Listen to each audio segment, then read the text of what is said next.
ભેસાણ પંથકના અલગ અલગ ગામ વાંદરવડ, છોડવડી, નાની ધારી ગુંદાળી, મોટી ધારી ગુંદાળી, મેંદપરા, એ સિવાય અનેક ગામો જે છે, આ ગામોમાં જિલ્લા મધ્યસ્થ સહકારી બેંકની મિલીભગતથી ગામની મંડળી કે જૂથ મંડળી દ્વારા કરોડો રૂપિયાનું ખેડૂતોના નામે ખેડૂતોના ખાતામાં કૌભાંડ કરી કરોડો રૂપિયા ખાઈ ગયા અને ખેડૂતોના ખાતામાં ખોટા બોજા પાડવામાં આવ્યા, ખેડૂતોને નોટિસો આપીને હેરાન કરવામાં આવ્યા, ખેડૂતોને ફોન કરીને ધમકી આપવામાં આવી.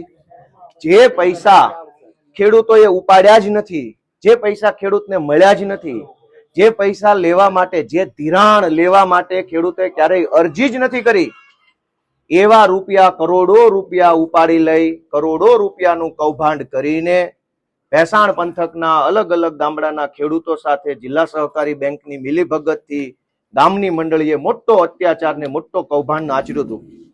છેલ્લા 2-2.5 વર્ષથી ભેસાણ પંથકના ખેડૂતો હેરાન થાય છે. અનેક ખેડૂતોને વારસાઈ થતી નથી, અનેક ખેડૂતોને ભાઈઓ ભાગ પડતો નથી, અનેક ખેડૂતોને ધિરાણ મળતું બંધ થઈ ગયું છે અને ઉપરથી દમદાટી ચાલુ છે. એફઆઈઆરો તો થઈ કહેવા પૂરતી નાની નાની માછલીઓ ઉપર, જેમ પેલું પેપર લીક થાય ને કેમ નાના નાના પકડાઈ જાય છે ને મોટા મગરમચ્છો બાકી રહી જાય છે, એમાં જિલ્લા મધ્યસ્થ જુનાગઢ જિલ્લા સહકારી બેંકનું સંચાલન કરતા મગરમચ્છો બંગલામાં છે અને મંત્રીને પકડી અને ખેડૂતોને જૂઠો દિલાસો આપવાનું કામ ચાલે છે. કેમ ભાઈ મોટા મગરમચ્છો, ડિરેક્ટરો, ચેરમેનોની ધરપકડ ન થઈ?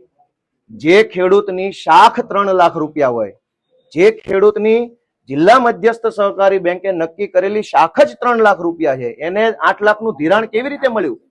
એ ધિરાણ આપવામાં જિલ્લા મધ્યસ્થ સહકારી બેંકના કર્મચારીઓ, ડિરેક્ટરો, એ બધાની શું ભૂમિકા રહી? મોટા માછલાને તારવી લીધા, મંત્રી ઉપર એફઆઈઆરો કરી, પણ એમાં ખેડૂતને શું ન્યાય મળ્યો?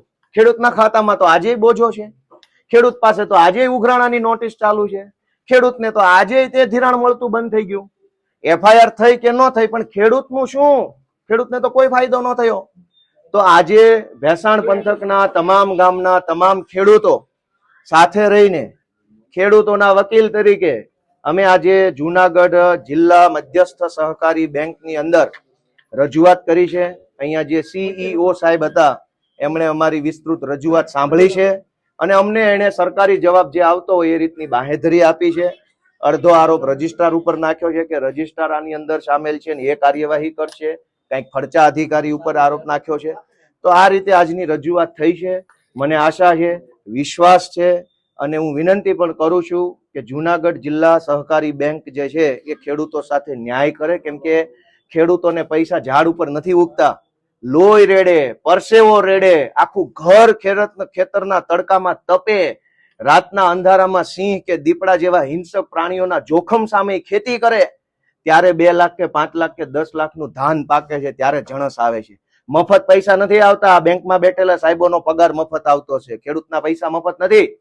તો હું આશા રાખું છું, વિનંતી કરું છું કે ખેડૂતો સાથે વહેલી તકે ન્યાય થશે અને ખેડૂતોને જે કાંઈ ખોટી રીતે એમની સાથે જે પૈસાનું કૌભાંડ થયું છે એમાં વહેલી તકે એમને કાર્યવાહી કરી ન્યાય આપવામાં આવે.